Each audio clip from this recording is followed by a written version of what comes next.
Oylaşı, sen Braziliyadasın, jaz. Üdегі әлем чемпионаты, бүкіл ел тек футболмен өмір сүріп жатыр және міне жартылай финал. Армандаған финалға бір қадам қалды. Бәрі сенеді. Риодан Рисафиға дейін, Амазонкадан Сан-Паулуға дейін.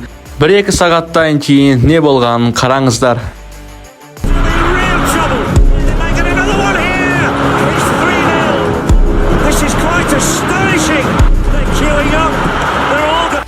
Бәрі ешкім сенбейтін қорқынышты түске айналды. Матч тарихқа кіретін, бірақ бразилиялықтар армандаған түрде емес. Германия, Бразилия есеп 7-1 есебі.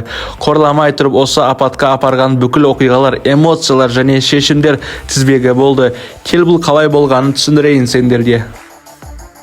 FIFA Бразилияға әлем чемпионатын өткізу құқығын берген кезде бәрі қуанған, бірақ қуаныш тез арада ашуға ауысты. Миллиардтаған долларлар ауруханалар мен мектептерде емес, стадиондарға кетіп жатты. Көшелерде процестер, жаңалықтарда скандалдар, ал құрамдардың үстінде сендер міндетті түрде жеңу керек, әйтпесе халық кешірмейді деген қысым тұрды. Скалари 2002 жылы әлем чемпионы болған, қарт қасқыр қайтадан команданы тізгіндеді. Ол білетін, оған тек жеңу емес, бүкіл ұлттың намысын қайтаратын жеңіс керек екенін. Бұл супер жұлдыздарға толы Бразилия емес, жоқ, бұл эмоцияға, құштарлыққа, соңына дейін күресуде құрылған команда еді.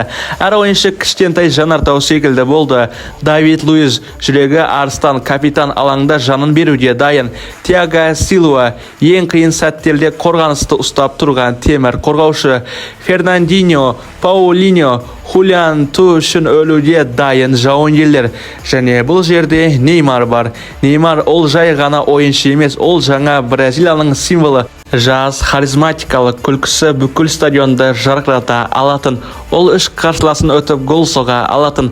Оны оңай істейтін сияқты көрінетін. Дәл ауладағы достарымен ойнап жүргендей жанкелер оны жаңа Пеле деп көрді.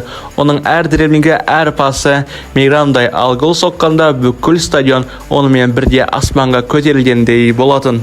Бірақ осы эмоциялардың артында үлкен тернеу жасырын тұрды. Құрама білетін бұл олардың мүмкіндігі, олардың сәтті чемпионат сенімді басталды. Хорватияға қарсы 3-1 есеп, күмәнді пенальтимен болса да, сосын Мексикамен іш пыстыратын тең ойын. Сосын Камеронда 4-1 есебімен сенімді жеңу, бірақ сол кезде бірдеңе дұрыс емес сияқты еді. Тым жүйкесіз, тым эмоцияға толы, қысым тым көп. 1-8 финалда Чилиге қарсы ойын нағыз қорқынышты болды. Бразилия қиналды, ештеңе жасай алмады, ал соңында жеңіліп те қалуы мүмкін еді. Мына жердегі перекладинаға тиген сәтті қараңыздар. Одан кейін әрине Бразилия пенальтилер сериясында жеңіске жетті. Колумбияға қарсы тағы да шайқас, көп фолдар, дөрекілі күрес. Бразилия 2-1 есебімен жеңді, бірақ бұл матч үлкен соққы болды. Тренер, біз Неймар үшін ойнаймыз деді, бірақ шындық олар жай ғана ойыншыны емес, жүректерін жоғалтып алды. Мына жердегі Неймардың жарақаты. Бразилия ұлттық құрамасы Неймарсыз мундиалда ойнайтын болады.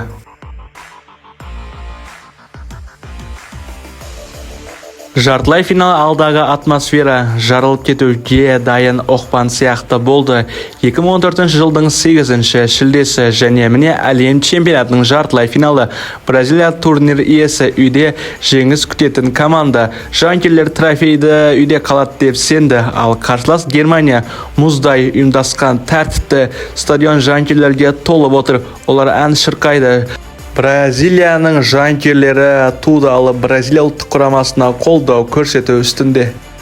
Ойын басталды. Бразилия темп беруде допты бақылауға тырысты. Марсело орталықта допты алып алыстан соғады. Қисық. Сколари ойыншыларына бірдеңе айтып жатыр. Марсело қателеседі. Бұл қарсы шабуылға әкеледі. Бірақ өз қатесін өзі жөндеп Германия бұрыштама алады. Germany score! It's exactly what Brazil was dreading. Кростың пасын қабылдаған Томас Мюллер гол салды. Жалпы есеп 1-0 10 минутта. Бразилия қанша шабуыл жасаса да допты жоғалтып жатыр және қарсыласқа мүмкіндік беріп жатыр. Және мына жерде қарасаңыздаршы, тағы да гол.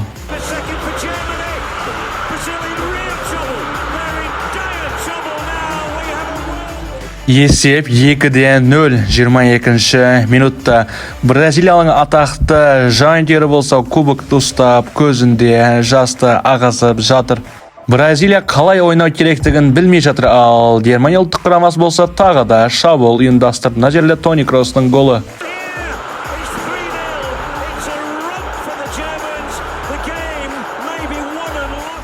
Германия ұлттық құрамасы голдарды салып жатыр, ал Бразилия ұлттық құрамасының жанкелері болса не қайтарын, не қаларын білмей жатыр. Енді ойыншыларда жанкелерде таңғалып жатыр. Мына жерде тағы да шабуыл.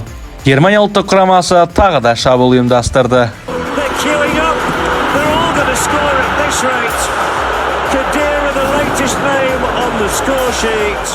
Есеп 4-0, ал жанкелердің болса көзінен жастар ағып жатыр, жалпы әйелдерде, еркектерде, ал ойыншылар болса осы жерде психологиялық жағынан сынған болатын. Ал Германия болса тағы да шабуыл ұйымдастырды. Бұл шабуылда әрине нәтижелі болады, білесіздер. Мен бұл жерде айтпай ақ қояйын, не болғанын қараңыздар өздеріңіз.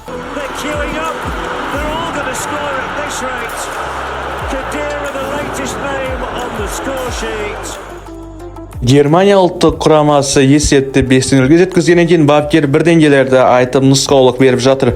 Ал Бразилияның ойыншылары болса ешкімді тыңдамайды, енді мүмкіндік жоқ екеніне уже сенімді болып жатыр. Бірінші тайм аяқталды. Германия ұлттық құрамасының ойыншылары скромно кетіп жатыр, ал Бразилия ұлттық құрамасының ойыншыларында болса көңіл күй жоқ. Ал екінші тайм басталды. Енді Бразилия ұлттық құрамасы қалай болмасын гол салайық деп жатыр, бірақ бұның бәрі нәтижесіз болып жатыр. Қақпаның алдына барып шатаса да қақпашы қайтарып қалады. Дриблингтер арқылы кіріп кеткісі келеді, қорғаушылар қайтарып жатыр.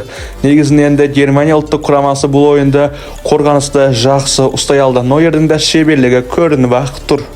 Германия ұлттық құрамасы Бразилияға айтқан, енді сендер шабуылды жасап болыңдар ма, енді біз қайтаран шабуылдарды жасайық және голдарды салайық деп Германия ұлттық құрамасы тағы да шабуыл ұйымдастырды. Бұл жерде енді Германия гол сағатын бәрімізге белгілі.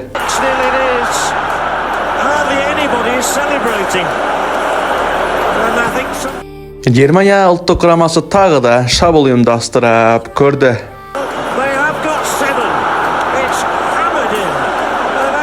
Германияның 7-ші голын Андре Шюрле деген ойыншы салды, ал капитанның қолынан ештеңе келмегеніне ашулы болып жатыр. Бұл ойында ең ауыр болғаны қақпашыға болған сияқты. Енді Бразилия шабуыл ұйымдастырды.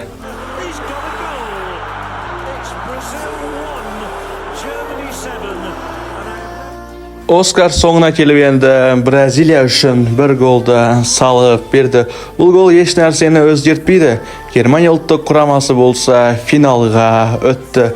Ойын аяқталды. Германия ұлттық құрамасының ойыншылары ешқандай реакция білдіріп жатқан жоқ, эмоциясын ұстап жатыр. Енді бұл ойынды енді чересчур зат істеп тастаған біліп жатыр. Бразилияның ойыншылары болса не істерін білмейді. Жанкелер үшін болса да өздері үшін ба, енді Құдайға жалбарында капитан, ал Оскар болса жерде жылап жатты. Германия үшін енді бұл өте керемет ойын болды. Бразилияның ойыншылары болса өздерінің үйлеріне көз жасымен қайтты. 2024 жылы Германия шынымен де мықты болды. Бразилияны 7-1 есебімен жеңді. Одан кейін әрине финалға шықты. Финалға барғанда да енді бос қайтқан жоқ. 1-0 есебімен жеңіске жетті. Американың сапына кіретін ұлттық құрамалар еш нәрсе жасай алған жоқ. Германия ұлттық құрамасы болса чемпион. Жалпы достар, бұл ойын туралы не айтасыздар? Бразилия үшін бұл енді қайғылы күн деп айта аламыз. Өз жерінде болып жатыр және Германия оларды қорлап тастады. Енді осындай форматтағы видеолар ұнай ма? Ұнайтын болса комментарияға жазып кетіңіздер, қандай ойындарды шығарайық. Енді сіздердің айтқандарыңыз енді біз үшін заң, енді қандай видео болса да шығарып отырамыз. Жанкерлер үшін енді бұл ойын өте ауыр болды. Қысқасын айтқанда Германия енді әлем чемпионы және Германия үшін осы күн той күні. Dostlar, biz sizlerle ayta keteyin, endi осы жерде біздің Telegram арнамызға тіркелуді ұмытпаңыздар. Енді міне комментарияға сілтемесін қойып қоямыз. Telegram арнамызда күнделікті футбол ақпараттары, қызықтар барлығы осы жерде шығып жатыр. 25-тен біздің Telegram арнамызға тіркеліңіздер, біздің арнамызға тіркеліп қойыңыздар, лайкты басыңыздар және достарыңызға жіберіп қойыңыздар. Осындай Goal Life деген арнасы бар, футбол ақпараттан және керемет ойындарды талқылайды деп. Бүгінгі видеомыз осы. Сау, сәлемет болыңыздар.